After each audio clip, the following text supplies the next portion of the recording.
Hey moms, welcome to the show. I'm so excited about today's episode. I'll be speaking with Shark Tank contestant Berlyn Haughton. Now, Berlyn was at lunch with her mom one day when she came up with the idea to invent a product that would provide teething relief and safety for babies and toddlers while at restaurants. A year later, the Table Tyke was invented. Now, the Table Tyke is a silicone placement mat with a table edge bumper that creates a safe gnawing and teething experience for babies and toddlers. Today, we're going to talk about Berlyn's journey from there to here. Plus, we'll talk about the process she took for inventing a product. Now, trust me, you do not want to miss this episode. Welcome to Mometize Your Passion, a place for moms with big dreams and an eagerness to turn them into a thriving reality. Whether you're a mom seeking to monetize your talents, transition from a stagnant job, or explore a lucrative side hustle, you're in the right place. I'm Teralon, a wife and mom transitioning from a top 5% sales career to become the founder and publisher of Tinseltown Mom. I wear so many hats: former actress, current writer, celebrity blogger, podcast coach, and through it all, I've discovered the power of honing our gifts, learning from our past, and using our experiences to uplift others. Join me on this journey as we explore stories of successful mompreneurs, uncovering the roadmap to their accomplishments. I'll also be sharing actionable business and money-making tips to guide you towards concrete ideas for generating income. Here, my hope is that you'll find inspiration from God, encouragement, and practical insights to mometize your passion. Why don't you just tell us a little bit more about you and your background, your family life, and all that other good stuff? Sure. So I guess the boring stuff is, was in corporate America for 15 years, worked for a lot of Fortune 5 and 10 companies as a project manager and headhunter, and sort of found myself doing project management, which the skill sets really kind of married well when I stepped into trying to, get the Table Tyke to go somewhere. So that's sort of a little bit of the work background. My personal background, I grew up in Venice Beach, really fun upbringing. My dad was a bodybuilder in Venice Beach. My mom worked her tail off raising us 3 girls. My dad worked a lot and, just really loved seeing my dad hustle. He's always had this hustle mentality. And so I think that's where me and I have 2 younger sisters. That's where we get our hustle mentality. And let's see, I have 2 boys. I've been married to my husband for, 10 years. We met on eHarmony, which is always kind of a fun fact. Aww. And then, we now have 2 boys, and we just relocated from California to Tennessee a year ago because of my husband's job. And, just like survival mode, right? Mom mode, work mode, you name it. I'm wearing 4 hats at once, which I know you can relate to. So Yes, absolutely. And you're an entrepreneur, a mompreneur. A mompreneur. Yes. Do you feel like you've always had that in you, like being an entrepreneur, even when you were younger? Definitely. Growing up in Venice Beach, I was a swim coach and I was a nanny, and I always was juggling like 2 or 3 jobs. I mean, I had my first job at 15. I worked for Frederick Boutique. I was just a sales associate and, or a floor girl. So I just, would fold clothes and help out. And my mom was like, why are you going to get a job? You're 15. Like, you're not even old enough to work yet. And I just wanted to. I just wanted to have a job. And so I had to go get a worker's permit, and my mom took me to do that. And then in college, I always was either babysitting, nannying, doing swim lessons. So I kind of was always doing like my own business, which I liked because I could build it around my schedule. I had my own beach camp at one point. And then we talked about in our old interview, my first job out of college was working for Erin Condren, and just seeing her hustle as an entrepreneur was a huge inspiration for me. So I feel I've always had the entrepreneur mentality. I just never really had my aha moment or idea until a few years ago. Right. And what was the last job that you were working before you invented the Table Tyke? Yes. Well, I just left my corporate job December 1st. So I've been juggling, a full-time job at AT&T. I was a project manager on their finance team. So any large scale projects, that were focused on like consumer credit or large business credit, I would help run those projects. And so I stepped away from that role December 1st, and I'm pushing the Table Tyke. I'm doing it. Yeah. Yeah, I'm so excited for this season of life for you. So why don't you take us back to, wait, before you tell us about the Table Tyke, Yeah. I know that you mentioned before that when you were working your corporate job, weren't you trying to think of something that you can invent or something you can get out there before the Table Tyke actually came to fruition? I was. I've always kind of tried to think of, gosh, what can I do that will give me more independence, being able to build and create my own schedule.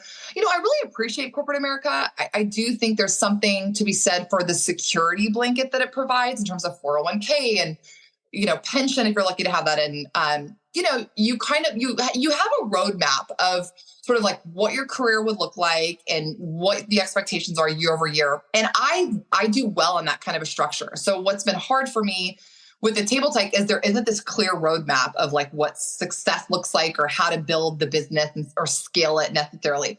So your question was, sorry, about corporate America and I know that you had some passions inside of you just as far as your entrepreneurial endeavors out there. Yes. So I had tried, I am not one to put down, sales or multi-level marketing. I tried a few of those different businesses because I did like the entrepreneurial spirit about it. I liked the products that I was selling. For me, eventually, it didn't feel authentic because I was always looking for the next sell. And I felt like I was sort of building relationships around like, who can I sell to? And so eventually I stopped doing those, but that was still, it's very entrepreneurial, right? Because you're really kind of building and trying to scale this business. But eventually I stopped doing it. I fully support anyone who's in that type of business. Just for me, after a while was, it's hard. It's a very hard sales job. Mm-hmm. And then I had the idea for the Table Tyke when my youngest son was 6 months old. So that's kind of what I was like, I'm going to, my husband was very supportive from the get-go. And I was like, I think this might be it. I think this might be my idea. So that's what started it. Yeah. And I feel like because, I talk about moms pursuing their passions and putting themselves out there. So I feel like some of those fails, we start different things that don't go as planned. I feel like those help us to get to where we need to get to. Like you need those things to kind of help you map out and build your road to the success that you'll find one day. So getting back to the Table Tyke invention. Yes. Tell us about how that all started. Your son was 6 months old and what happened? Yes. Well, it was constantly stressful eating out at restaurants with him and my older son too. I just didn't have the idea until I had my younger son. And my husband and I would find ourselves, you put them in the restaurant high chair, you pull them up to the table edge and they're still learning to hold their heads up, right? And so they hit their heads on that table edge or they teethe on it because everything goes in their mouth. And so my husband and I are constantly, taking turns with one of us having one arm across the table just to protect the boys from hurting themselves. And I remember my husband like literally cutting my food up for me because, like I was trying to keep Liam from hitting his head. And so, my husband's like cutting my food. I'm like, there's got to be a better way. So anyways, one day I just said, gosh, why is there no placemat with a table edge bumper for kids? And that's what started it. I was at lunch with my mom one day when she and I were taking turns with, our arms across the edge. And from there, that's where it started. She's like, that's your idea. And that's all it took. Wow. And just for those moms listening, because you have that project manager background, see how all these things unfold and they help us for the future. Right. I feel like because you have that project manager background, you were able to take the steps to do the market research before you actually launched your product. So you have this idea, like what were the next steps for you after you had the idea? Right. So before I decided to really put any energy into it, into the design, I just kind of had this conceptual idea of a placemat with a bumper. That's kind of the only thought I had at that point. I knew it needed to be silicone. And so I was like, maybe I'm the only person that has this problem. So I had several focus groups that I led where I asked friends to bring their friends. And I just asked for complete honesty. This is an issue I've had. Have you experienced it? What would you pay for something like this? Would you buy something like this? Does it seem unnecessary? And pretty much across the board, there was only one person that was like, I probably wouldn't buy that. She's actually one of my best friends. She's like, I don't think I'd buy that. But everybody else was like, no, I totally have that problem. That's a really good idea. And then, of course, I was scouring the internet to see, did anything like this already exist? Was I encroaching on anybody's territory? And it really didn't. I mean, there's so many silicone placemats out there, but this is really the first of its kind to have the bumper functionality. So then from there, with my project manager background, to your point, I knew that when I was interviewing companies to help me come up with the CAD designs and finesse the design, I knew, I probably needed at least three quotes, understand, from three different companies, what their services are. So I went out and I sort of did my bidding, my RFP, as you would call it in the business world, my request for proposal. And then from there, I had one that I really felt was going to be the best fit. And they were great to work with. I don't even remember the name. It's been so long. Otherwise, I would give them a shout out. And then we had our prototype. And then once I had my CAD drawing, I was lucky enough to have a friend of a friend in the business. She's got a great company with silicone products. It's called Big B, Little B, the mom-daughter duo.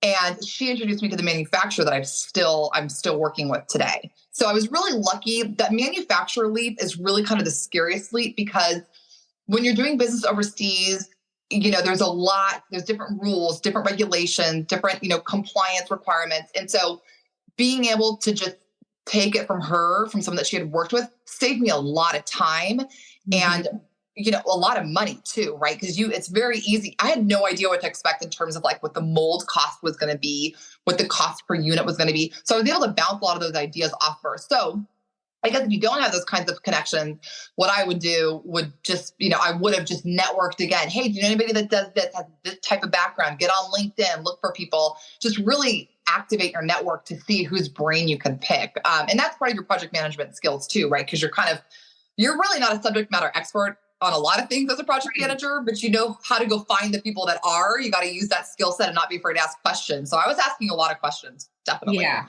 And then before you got to the market research part, to the focus group, now how were you able to create like is it called a dummy product where you can show the focus group what you had in mind? Did you have something for a prototype? I didn't even have that. This was before I even had a prototype. So before I was going to go spend the money on the prototype, I wanted to make sure that I had like the social proof from other moms that they could see a need for it. And then once they did that, then I was like, okay, I'll put the energy and money into getting a prototype. Okay. So you just verbally told them your idea and what you had. And then I think I even had like a little drawing. It was like, this is kind of what it would look like. And, yeah. Okay. Oh, okay. That makes sense. Yeah. So if someone's listening and let's say they have an idea for something. So let's say I'm just going to throw this out there. This is the worst idea possible. Maybe someone has an idea for an egg-shaped toy for their child. Yeah. Okay. I love it. It's out there. Like who would be the first person, I guess, that they would call to even see if they could make something like that? Like where would they go, I guess? Like what would that step look like? So I would look up research and design companies. Research and design companies. Yeah. So research and design firms. And I would just be cautious to basically what you need from them is just your CAD drawing, your drawing that you're going to give to your manufacturer to create it. Mm-hmm. You can have them send you a prototype to make sure that it truly is what you want it to be, but you don't need a ton of different prototypes because they were going to make samples and do a mold for me, but their mold was so much more expensive than what my manufacturer could provide in China.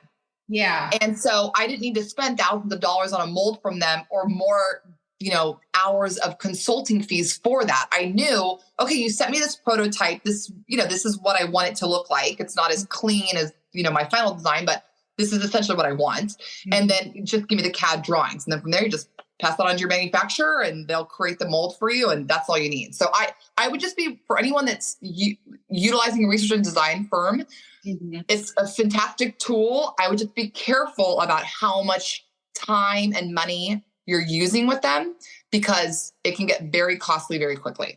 Right. So you just basically need one mold or prototype that you like from them, and then you can find a manufacturer to actually replicate what they're doing.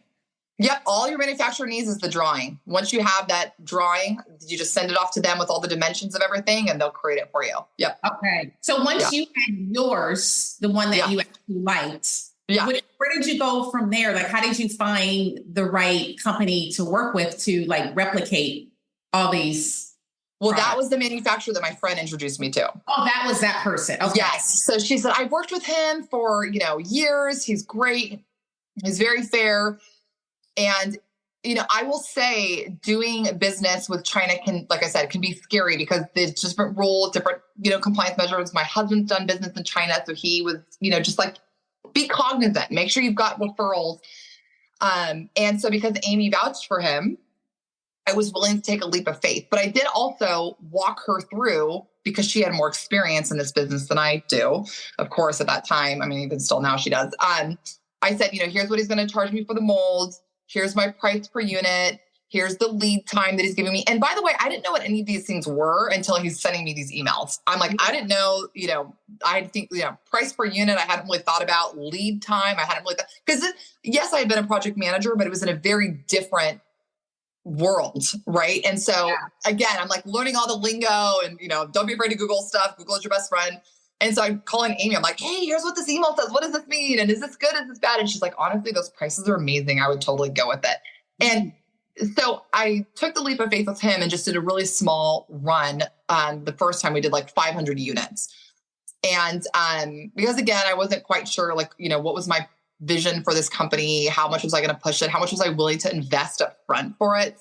And since I've been working with Steven, I've also gotten, because I think it's really important to just get quotes from other businesses. I've looked here in the States just so I could get an idea of what it would cost to bring the business here. Oh my gosh, it's crazy expensive. It's so expensive. I wouldn't sell one Table Tyke, I don't think.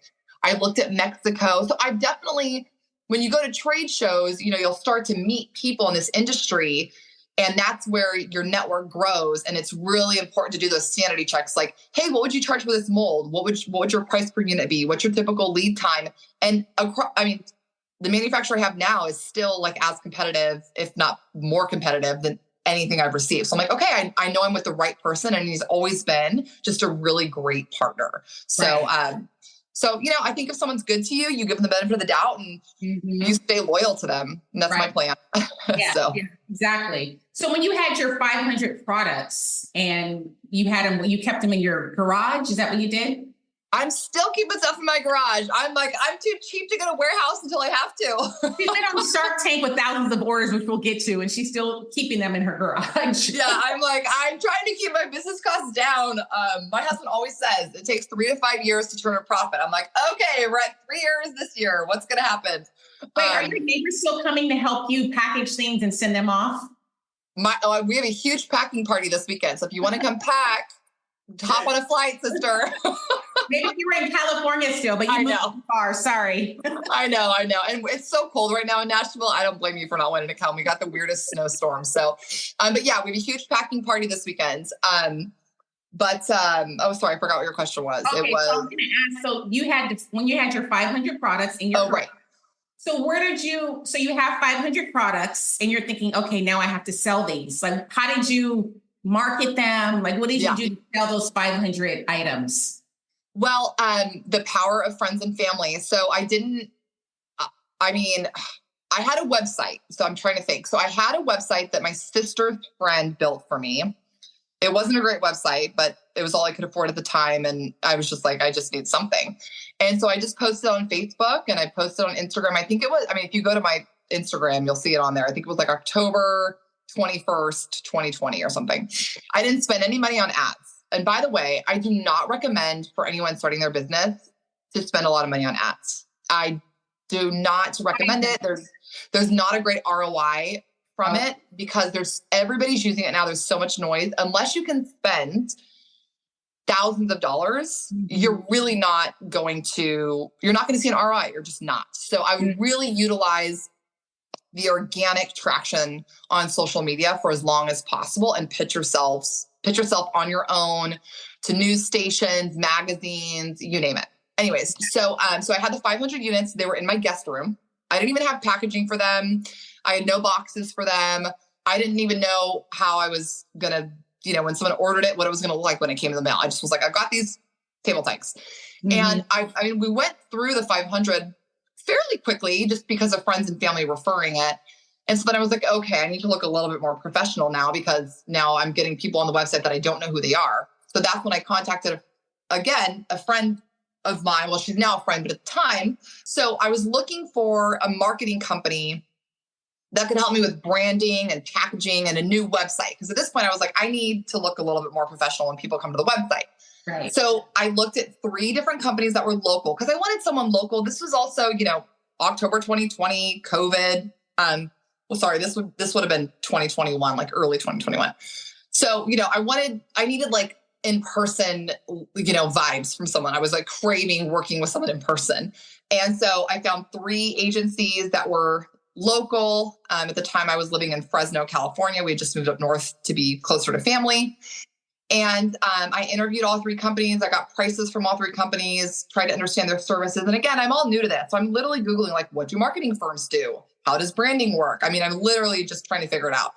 And I remember when I met with Marilyn, I love that she had started this business on her own. It's called Prem, Prem. And when we sat down, she had this whole list of questions for me already. Where do you want your company to go? What do you see the website looking like? What's your ideal vision?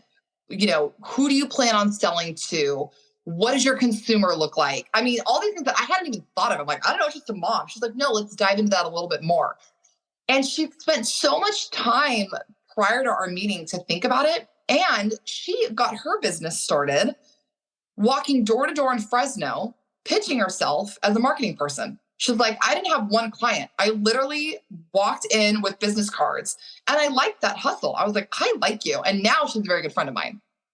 So, but that's how we met. And so after I had interviewed the 3 people and I asked Marilyn to do it, they came up with the branding kit for the Table Tyke. So, what our fonts were going to be, what the colors were going to be for the brand. They helped me design the packaging. I knew I wanted really clean, sleek. I've got really clean, sleek packaging. It's right behind you, just why I pointed that way. And I knew I wanted something that I could eventually have in retail stores that wouldn't look too babyish. I wanted kind of a cool, sleek, modern look. And she just nailed it. And then we redid the website. She came to my house and we had a whole photo shoot. I asked friends, hey, can I borrow your kids for a couple hours? I'll give you free product. And I couldn't afford to pay anybody yet. So I went to CVS and I bought all those, those little masks that you can do at night from CVS and nail polish. And so I gave all the moms that let me borrow their kids a little thank you kit with face masks and nail polish and Table Tykes. And that was my thank you to them. And I wanted to make sure that we had, some diversity on the website as well. So I was, just kind of strategic about who I was asking.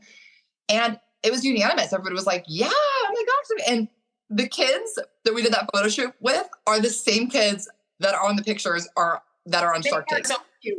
They are. And I have my Table Tyke that I use all the time. Just so listeners know that it's not just for kids. Like I use it for chopping vegetables and I'm always, so thank you. Well, of course. Well, the extra large has kind of been our stepping foot into outside the kid zone. And since Shark Tank, I've had so many messages around, have you thought about it for this? And they're all adult use cases. I'm like, I actually haven't. So we can get to that later. But yes, you're right. The XL is for all ages.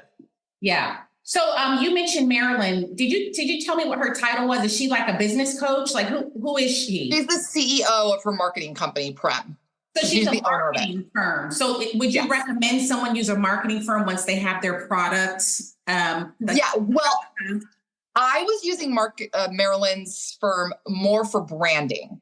Okay. I would recommend, if you're not someone that's super creative or artistic. I mean, it's really hard to like design packaging and stuff. So I would recommend it for that. We did test Facebook ads and Instagram ads with her company, and I just didn't really see an ROI. And she was like, Berlyn, unless you have a bigger budget than what you have, she's like, you're not going to get a ton of traction. So she's pretty honest too. I mean, she's very honest. So I was like, because I called her super frustrated. I'm like, Marilyn, we spent $500 on this ad. I have not had one order come through. She's like, Berlyn, you only have a $500 budget. It's not going to do much on Facebook. So that's what I was like, all right, take it down. I can't spend any more money.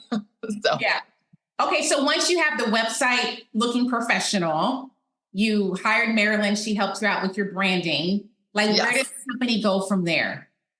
So I was really just doing a ton of local pop-ups, like tapping into my local community, what spring events are coming up. Were there any retail stores that would let me do a pop-up in front of them? They'll have like stores will have like downtown shopping events you can do. I mean, I was just signing up for all those to try to get exposure. And then I got a call from Marilyn and she was like, you have got to get on TikTok. I've never been a big social media person, to be honest with you. It's just like not what I like spending my time to do. Yeah. And I remember I said to her, I was like, Marilyn, I'm not going to get on Facebook and dance. Cause at the time, that's what everybody was, doing their dances. Right. And she goes, Berlyn, you don't have to dance on TikTok.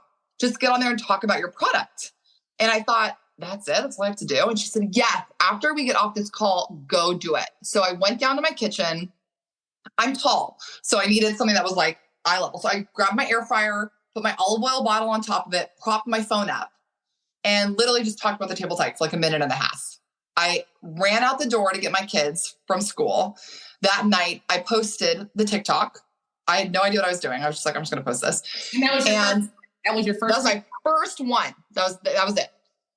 And I remember I woke up the next morning and I had all these orders coming in, like ding, ding. I mean, I'd never had that many orders before. And I had also tried running my own ads on Instagram, I think, just to see if like I would get any traction. And so that's what I thought. I thought, oh my gosh, I cracked the algorithm. It's better than Marilyn did.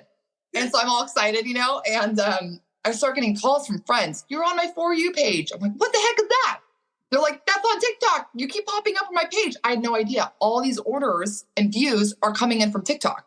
So you went viral. And I had hundreds of orders overnight. I mean, luckily I had enough product to deal with it at the time. But we sold out pretty quickly, I think.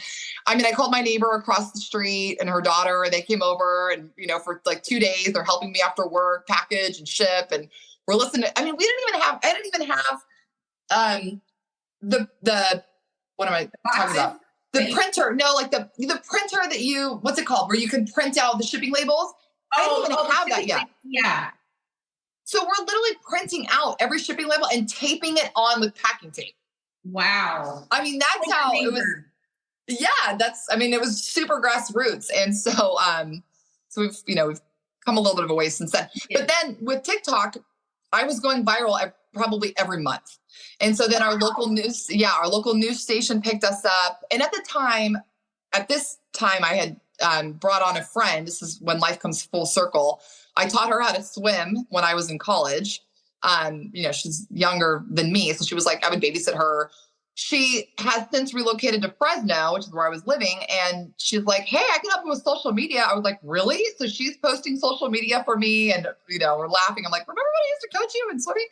And we would just go viral. Now, TikTok has changed their algorithm quite a bit since then. So it's much harder to go viral these days. But that helped, get us going, get us traction, get local outlets to pick up a story on you. So that grassroots organic marketing does help a lot. Right. So now your business is gaining traction. Now, how did you get on Shark Tank? Or just walk us through the steps. Maybe there's someone who has a product and they want to take it to Shark Tank. Like, what are those steps? How do you get there? Yes. So I probably don't have the greatest story because they found me. They found you? They found me. I don't know how they found me because I asked. They're like, I don't know. So they have a team of scouts that, they're at trade shows. They're doing their thing. But anybody can apply to Shark Tank. Anybody can apply. So just because they find me doesn't mean I still have to go through the same process that everybody else does. So you still fill out the application. You still, have to submit videos at some point. You still have to go through the interview process. So it doesn't change your experience applying. It just means that you have a producer reach out to you and say, hey, we think you'd be really great for Shark Tank. So they reached out to me and then I did the application process. And at the time, I didn't even have QuickBooks yet. This was really like my second year in business. So I wasn't really focused on the financial stuff. I mean, I certainly, didn't know a lick about any of that. So I had to, get someone, have an accountant that, I found that could help me get QuickBooks up and running and help me run my numbers for them because, the questions they're asking me were pretty detailed. And then to prepare for Shark Tank, there's no format of like, here's what to expect. It's just more like, okay, you're lucky enough to come tape and, be prepared for it. And so you just have to kind of watch the show and binge it. And what finance questions do they ask? How would you answer a deal if it was structured this way? I mean, you really just have to do it on your own. And so that's what I did. I binged. So to prepare for it, I binged it. Every time they asked a finance question, I would write it down.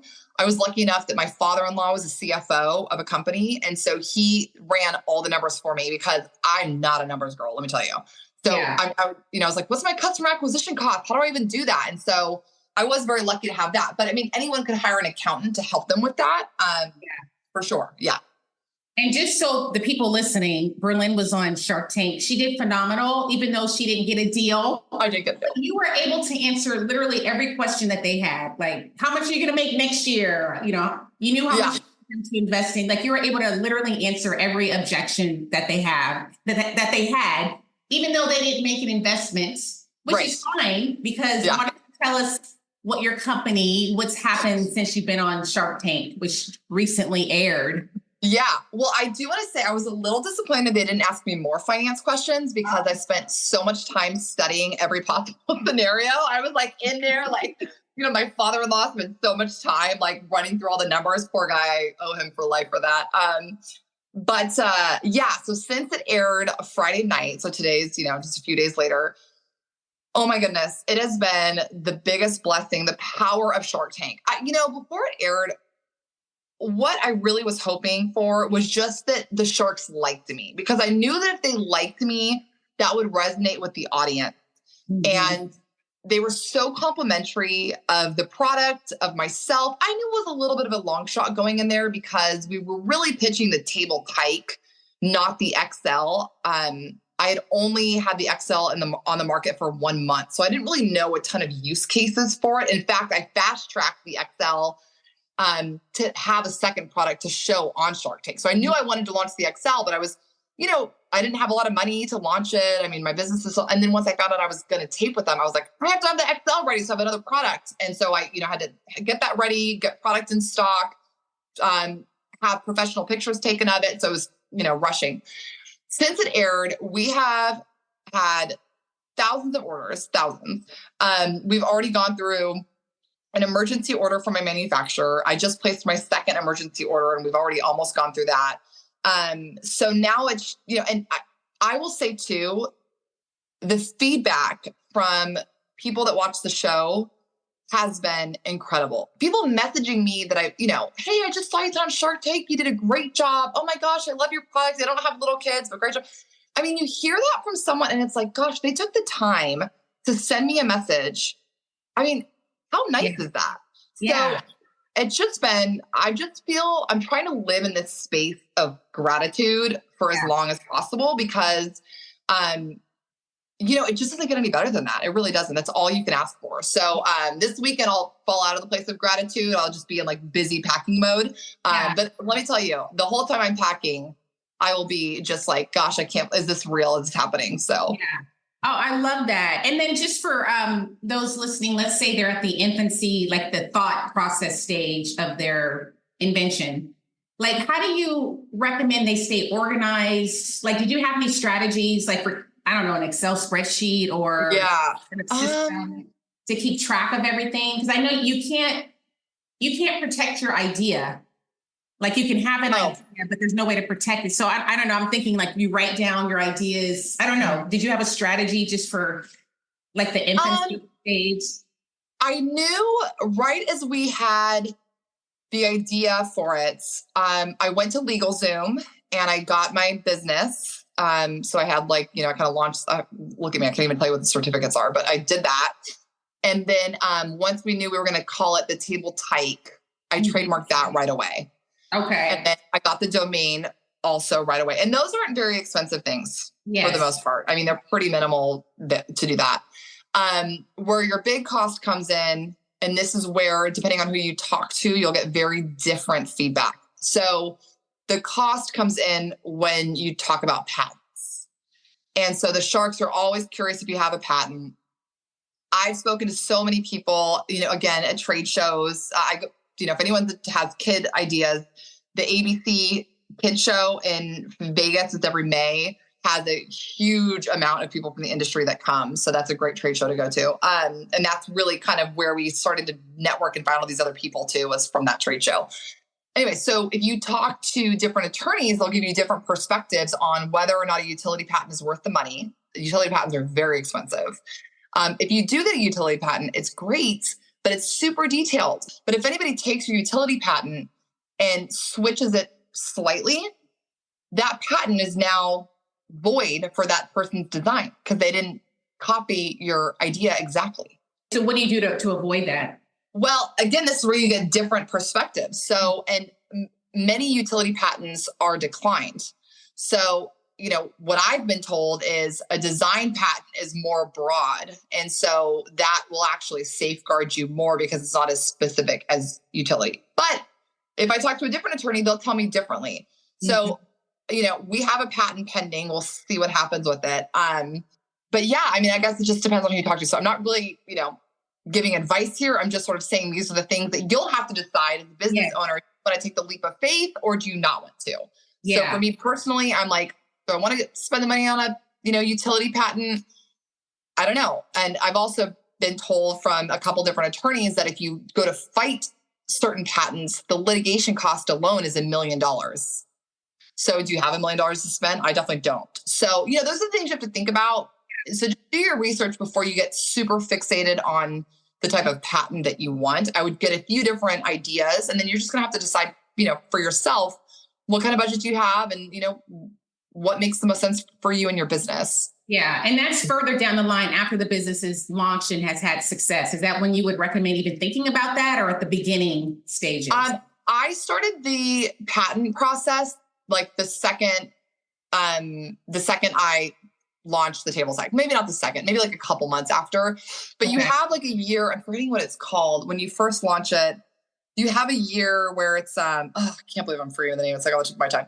Basically, you sort of like have started the patent process, and it's almost like a precursor to getting a patent. And so that sort of safeguards you for a year. And then after, so it kind of gives you like a year to decide what you want to do. Mm-hmm. And then once that year mark is up, then you got to go utility or design, or are you going to do both? So you have a little bit of this, gosh, I can't believe I'm forgetting the name. Please someone Google it. Anyone that's listening is going to be like, that's what it's called. This is what it's called. So anyways. No, it's okay. So as we wind down, so just for someone who has an idea, so at the very beginning, at least they should go to LegalZoom. That's probably the easiest. Get your business name established. Get your LLC established. LLC. It's very cheap.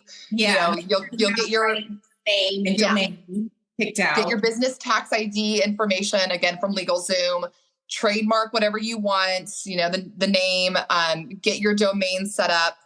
I would definitely start with those things. And then, you can start your patent process with whatever that precursor is called, when you have decided, hey, I'm going to put this in the marketplace, and just see what happens for the next year.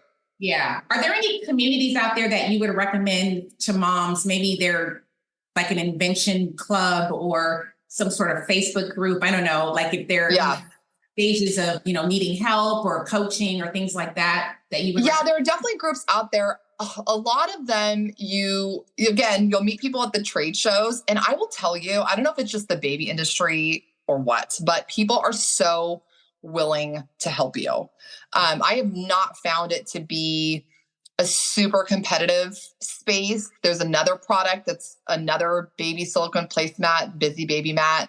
The owner, Beth, has literally shared her email contact with me, like who she uses for her email marketing campaign.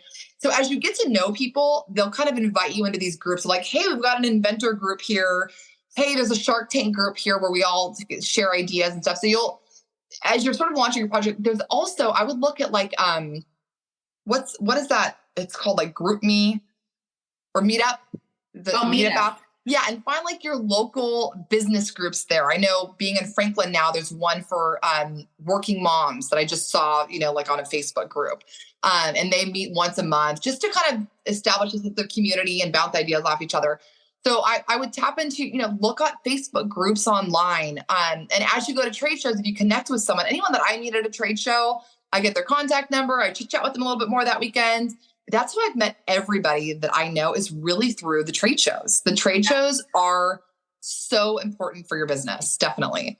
Right. Oh, awesome. Now, is there anything else before we conclude that you want to say to moms out there that may be thinking about an idea or they have ideas and they don't know what to do with them? I think it's really important to not be afraid to ask questions. I feel like, that's advice that I was given in the corporate world. Don't be afraid. Don't pretend like you have to know anything. Don't, because asking the questions and being very aware of kind of what your strengths and weaknesses are is only going to help propel you. So I'm very transparent about what I don't know. If I'm talking to someone about something and I feel like they might be maybe, overcharging me on something, I'm very willing to say, like, I feel like you're overcharging me. Can you help me understand why it's this much money? Like, let's back into it. So just don't be afraid to ask questions. Don't be afraid to say and admit that you don't know something, because you'll just get more information back as a result of that. That would be my advice. All right. Awesome. Well, thank you so much for being here today, Berlyn. Now, where can people find you if they want to know more about you and your products? Yes, you can find the tabletyke.com is how you can purchase Table Tyke. We're also on Instagram, TikTok. If anyone has any business questions, feel free to email me directly, Berlyn with a Y at the Table Tyke. So BERLYN at the Table Tyke. And always happy to help. If you do send any messages to social media, it's typically me that responds. So you'll be chatting with the real Berlyn. Hey moms, thanks for listening today. I hope you were inspired by this episode. If this show blessed you in any way, or if you found a strategy to help monetize a passion of yours, then I would love to hear from you by way of an encouraging review. This podcast is meant to be a blessing to mothers, so any positive feedback you can give would be so helpful. Until next time.